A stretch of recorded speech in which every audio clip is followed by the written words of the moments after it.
Hi friends, எல்லோரும் எப்படி இருக்கீங்க? வீடியோ போட்டே ரொம்ப நாள் ஆச்சு. கொஞ்சம் பிஸி, அவ்வளோதான், வேறு ஒன்றும் இல்லை. ஸோ இப்போ வந்து நம்ம என்ன ஒர்க் பண்ணிகிட்ருக்கோம் அப்படின்னா, நம்மளுடைய ஆர்டரில் எந்தெந்த பீசஸ் எப்படி எப்படி தனியாக வரணும் அப்படின்றத பிரித்து வச்சுட்ருக்கோம். அப்போ தான் வந்து நமக்கு கன்ஃபியூஸ் ஆகாமல் இருக்கும். ஸோ அதனால் வந்து நான் எல்லாத்தையுமே செப்ரேட்டாக எடுத்து வச்சிட்ருக்கேன். நம்ம கொஞ்சம் பல்காக வரும்போது எந்த பீஸு எந்த செட்டுக்கு வரும்ன்றதே நமக்கு கொஞ்சம் கன்ஃபியூஸ் ஆகும் இல்லையா? அப்போ வந்து என்ன பண்ணணும்னா, ஃபஸ்ட் நம்ம எல்லாமே ஒன்றா வச்சு பேக்கிங் போட்டுருவோம். பேக்கிங் போட்டதுக்கு அப்புறம் தான் தெரியும் எது எதுக்கு உள்ளது அப்படின்ட்டு.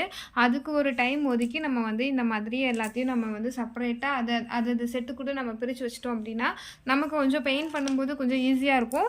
அது மட்டும் இல்லை, நம்ம ப்ராடக்ட் வந்து அதாவது ஆல்ரெடி உடஞ்சாலோ அதில் பீசஸ் மிஸ் பண்ணாலோ அதில் வந்து தெரிஞ்சிடும் நம்ம எடுத்து வைக்கும் போதே. நம்ம இந்த இந்த இந்த ப்ராடக்ட்டுக்கு நம்ம இவ்வளோ பீஸ் எடுத்தோமே, வேணுமே, பண்ணணுமே, ஆனால் இது உடஞ்சிருக்கா, இதை காணுமா, அப்போ தான் வந்து நம்ம எடுக்க முடியும். நம்ம போய் பெயிண்ட் பண்ணும்போது டேரெக்டாக நம்ம போய் எடுத்தோம் அப்படின்னா அது வந்து நமக்கு கொஞ்சம் டிஃபிகல்ட்டாக இருக்கும். இப்போ இதில் இல்லை அப்படிங்கும்போது நம்ம என்ன பண்ணுவோம், சரி அது பண்ணி வைக்குவோம் அப்படின்ற நினப்பு வரும் இல்லையா? அதனால் இதை ஃபஸ்ட்டு முன்கூட்டியே பெயிண்ட் பண்ணுறதுக்கு முன்கூட்டியே ஒரு நாளைக்கு முன்னாடியே இந்த மாதிரி நீங்கள் எல்லாத்தையும் பாக்ஸில் உள்ளது எல்லாத்தையும் போட்டு பிரித்து எடுத்து வச்சிட்டிங்க அப்படின்னா உங்களுக்கு யூஸ்ஃபுல்லாக இருக்கும். கண்டிப்பாக நம்ம பேஜை ஃபாலோ பண்ணிக்கோங்க. இன்னும் யூஸ்ஃபுல்லான டிப்ஸ் எல்லாமே நான் கொடுக்குறேன். Tata, bye bye.